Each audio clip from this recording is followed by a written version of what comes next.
kaze mu kiganiro amazi y'ubuzima mutegurirwa kandi mugashikirizwa n'ishirahamwe Transworld Radio Burundi n'inshuti zaryo. Ikiganiro c'abana kirimo inyigisho ngirakamaro mu byo kumenya Imana. Uhagarikiye ikiganiro Seve Nibona, umuhinga w'ivyuma Michel Namubano. Uyu munsi imbere yuko dukomeza kumva inkuru za nyokuru n'abana bari kumwe nawe mu bikorwa byo mu buruhuko, nabasaba ngo mutegure ikaramu n'urupapuro muhave mwandika ingene bategura umutsima ubumbwe mu ishusho y'inyamaswa. Turaza kubicako muri kino kiganiro c'uyu munsi. Ariko reka tugaruke ku bikorwa byo mu buruhuko bw'abana bo muri Rwinyoni. Turaza kumva byinshi vyerekeye ibihe vyiza byo kwinezereza n'ivyigwa vy'ingirakamaro abana baharonkera. Ubu rero bana arageze gufungura. Umushisto wanje uri kuri dog. Ndashonje cyane. Tubanze dushima Imana yaduhaye ibyo kurya. Yosefu dusengere. Urakoze Mana ko watwigishije byinshi mu ijambo ryawe, dufashe kwibuka ijambo ryawe itumurikire mu buzima bwacu. Urakoze kuduha izifungurwa, turagusabye uzihezagire, uhezagire n'ababirondeye mu izina rya Yesu. Amen. zino fungurwa inyama, ibiraya, imikate n'ubuki. Biraboneka ko biryoshe cyane. Nerutse tujye. Bahungu, ntimwibagire banza mureke abakobwa bakivyo kurya. Baraje gufungura. Abana bariteguriye udukino two kumuhingamo. Mwegere hano dutangure agakino kacu k'uyu munsi ka mbere. Imbere yuko dutangura agakino kacu, nagomba kubanza gutanga udukarato tugezweko. Hari udukarato dutatu ku bakobwa ku neze y'umugwi wabo w'inyenyeri, kuko bafashije kugira isuku duhejeje gufungura, mbere bakoza n'amasahani. Mwakoze cyane mwa nyenyeri. Inyenyeri, inyenyeri, turi inyenyeri, tuzokayangana, tuzokwama turabambere. inyenyeri. Mwakoze cyane bakobwa. Mugabo ganyogo, batubwiye natwe ngo tugufashe. Bamuhira nuko nyene. Kujya bakobwa babikoze tutarenze kubibategeka. Niko mutegerezwa gufasha ibintu abavyeyi batarenze kubibasaba. Niko biri. Ubu naho tugeze ku gakino kitwa guhiga ubutunzi. Hari ahantu hanze twanyegeje rya tara ryari muri ya sandugu yanje y'ubutunzi. Uza gutora iryo tara aca atsindira udukarato 10 duhabwa umugwi wiwe. Udukarato 10? Wow! Bakobwa, mwanyenyeri, muritegure. Ego! Mwangami yamwe, muriteguye? Turazi kuvuga buke buke, turazi kuvuga cyane, tuzokwama turambere, turinganiya. Mwumvise mvuze ijambo itara, muce muhaguruka mugende hanze. Ugiye wiruka canke usunika abandi, udukarato duca dutahira umugwi utari uwawe. Hanyuma mwumvirize ifirimbi yanje. Nihagira utora itara akarigarukana akariha nyokuru, ncavuze ifirimbi mwese muce mugaruka. Mwumvirize bana, ngomvye kumenya ico Imana yigisha, ndashobora gusoma Bibiliya kuko ari nk'itara rimurikira. Twumva abana ba mbere bariko barasohoka, abandi nabo bavugana utwongoshwa. Mbega bagiye. Kubera iki bagiye? Niyumvira yuko hari bamwe muri mwebwe batumvirije neza. Navuze yuko itara rikimurika itumurikira. Uve rya jambo itara ryavuzwe, nimuze tugende. Mutambuka. Twumva abandi bana bahaguruka basohoka. Nyokuru, Karorero, Yosefu na Marita bahagaze ku muryango. Twari twaratevye gutunganya ibikorwa nk'ibi. Biraryoshe cyane. Ndazi yuko ubu mba namaze gutora iryo tara. Mwibuke yuko kandi aha igikuru atari gutora itara gusa. Ahanini muri ibi bikorwa tugomba kubigisha ivya Yesu. Yuko Yesu ari we muco w'isi, nk'uko vyanditswe muri Yohana igice 18:12 ngo. Yesu yongera kubabwira ati jewe ndi umuco w'isi. Wunkurikira ntazogenda mu mwiza, ariko azogira umuco w'ubugingo. Ndumva umengo hari watoye rya tara. Ya, ni umwe mu bagize umugwi w'inyenyeri. neza cyane mwa nyenyeri imwe akira udukarato twanyu 10. hanyuma rero bahungu mwebwe ngamiya, icyatumye inyenyeri zitsinda ni uko bumvirije neza, bumvise ijambo itara rivuzwe, baca baba ba mbere kuja kurirondera. aha murumva akamaro ko kumviriza neza. ubu naho rero harageze ko mukora amatara yanyu muza gutahana. iki ni igicapo cy'itara ngomba ko mukora. mugabo iryo si itara. ubu nibwo bwoko bw'itara Yesu yari gukoresha igihe yari ku isi.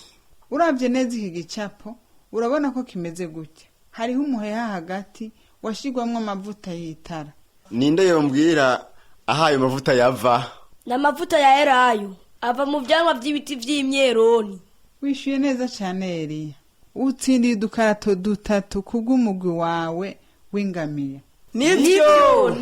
sawa rero bana mwicare, dukeneye ibumba kugira ngo dukore itara nk'iri kurya nyine zari bimeze mu gihe ca Yesu. kandi mu kuyakora tuje hariya epfo ku ruzi, hari ibumba ryinshi hafi ya ca giti kinini. hanyuma rero bana mwiyubare, nitwashika ku ruzi. abana barabanuka bari kumwe na nyokuru na Karorero na Yozefu na Marita.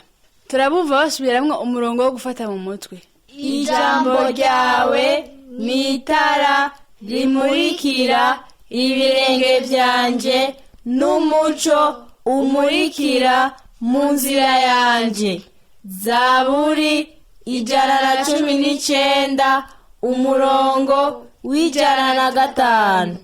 ijambo ryawe ni itara rimurikira ibirenge byanje n'umuco umurikira mu nzira yanje. Zaburi 119 umurongo w'105. Karorero, Marita na Yozefu bamaze kubaha ibumba. umwe wese muri mwebwe aca atangura kubumba itara ryiwe. ushobora gukora wewe wenyene cyangwa ugakorana na mugenzi wawe, ariko umwe wese aze gukora itara ryiwe. erega Shabani, ntukore igitara kinini ya gutyo, waba ukenera abantu 3 bo gufasha kugiterura. bana nimwashika imuhira murabe neza ko itara ryanyu rishobora kumuka neza. bizotwara umunsi umwe cyangwa 2. muca musaba abavyeyi banyu bayabashirire mu gikoni ashobore kuma no gukomera neza imbere yo kurikoresha. ntimwibagire rero kandi yuko mutegeza gufata mu mutwe wa murongo mwumva. ejo imbere yuko dutangura, uwuzovuga ku mutwe azotsindira agakarato kamwe ku neza y'umugwi wiwe. burakeye twagarutse mu bikorwa by'abana bo mu buruhuko. nyokuru na Karorero bariko baravugana n'imigwi. murakoze mwese inyenyeri na mwebwe ingamiya, mwese mwakoze neza mu kuvuga ku mutwe wa murongo. umugwi umwe we wose turawuha udukarato 3. hari uwo mbwira uwundi murongo wo muri Bibiliya uvuga ku vy'umuco. yego wewe. mu butumwa bwa Yohani igice 8 umurongo wa 12 uvuga ko Yesu ari we muco w'isi. agakarato kamwe ku nyenyeri. ejo rero twavuganye ku vy'amatara. twumva abana bakwega intebe bariko barahaguruka. emwe bahungu, mugiye hega? none niyo hageze kuja kurondera bwa butunzi. erega nyokuru yavuze itara. ivyo vyari vyejo. none ntadukato duhabwa kuko twumvise neza. atari by'uyu munsi, ariko mukomeze kumviriza neza. muracyafise akaryo ko gutsindira utundi dukarato. uyu munsi turashishikara kuvuga ku vyerekeye umuco, kandi nyokuru hari ikindi kintu afise mu isandugu yiwe y'ubutunzi. ninde yombwira iki kintu icari cyo? ego Koleta. ni buji ngufi. nivyo, agakarato kamwe ku nyenyeri. ninde yombwira ikintu c'icari cyo? ego Eliya. ni buji ndende, ibuji nini. nivyo, agakarato kamwe ku ngamiya. mubanze mwiyumvire imbere yo kwishyura ikibazo gikurikira. Mvuze nti ibuji imwe ni ikimenyetso cy'umwana, iyindi nayo ikimenyetso cy'umusaza. Niyihe muri izi zibiri yerekana umwana, niyihe yerekana umusaza? jewe banza mumanura amaboko. Nk'uko nyokuru yabivuze, tugomba mubanze mwiyumvire neza imbere yo kwishura. Ninde yiyumvira yuko ibuji ngufi ari ikimenyetso cy'umuntu akuze? Ukuboko hejuru, nta n'umwe. Sawa. Ninde yiyumvira yuko ibuji ngufi ariyo yerekana umwana? Ni mwese ngomba musubire mu vyiyumvireko. Rabi ibuji ngufi. Hari uwambwira igituma iyi buji ari ngufi?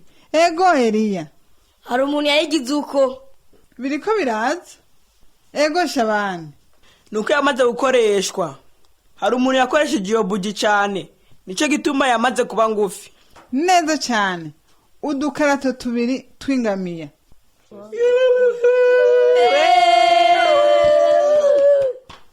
Ibyo Shabani yavuze nivyo. Izi buji zarigeze kuba zireha, naziguze zingana. None ubu hari uwombwira uwibuji ngufi yerekana umwana cyangwa ukuze? Ego Koreta. Yerekana umuntu akuze. Nivyo, ariko ni kubera iki? Sawa, reka ndababwire. Ibuji ngufi yerekana umuntu akuze wa kera, kuko iyo buji yarakoreshejwe mu gutanga umuco wayo.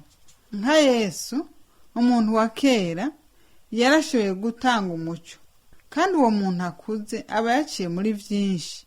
Yarashoboye no gutanga umuco wiwe mu kubaho ahimbara Yesu. Hari umurongo wo muri Bibiliya uvuga ku byo guhereza ubuzima Yesu.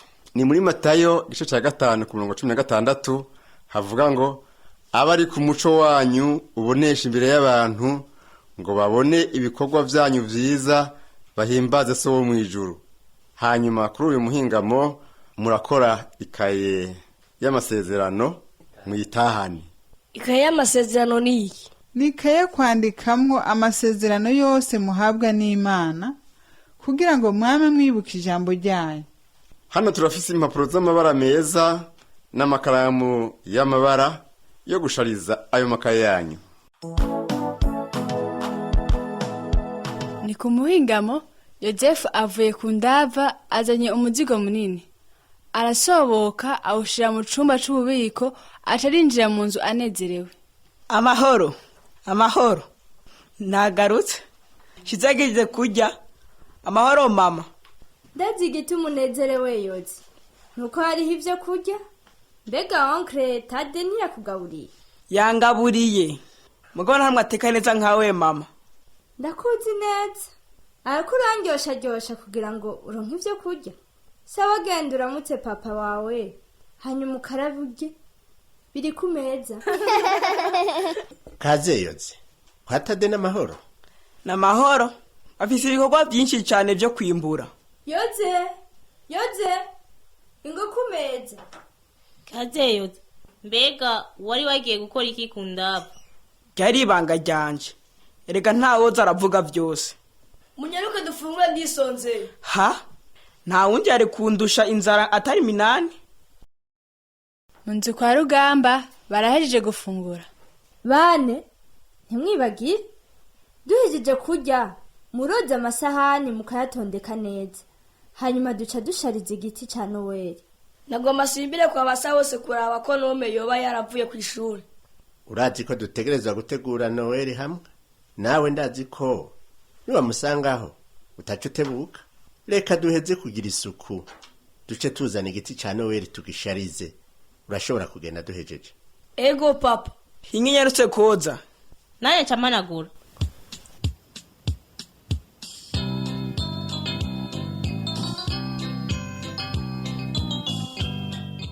Ico kiganiro amazi y'ubuzima mwagishikirijwe n'ishirahamwe Transworld Radio Burundi n'inshuti zaryo. Ababashikirije ico kiganiro naba abana Sengiyumva Emmanuel, Daniel Nibona, Grace Nibona, Dushime Anne Siela, ijwi rya nyokuru Consolate Kabura, umumenyereza w'igikino Samuel Sabimbo. Hagize ico bagomba kubaza canke gutunganira twandikire Transworld Radio Burundi agasanduku ka posita 1140 Bujumbura. Itelefone ni 22 24 26 57. Murakoze.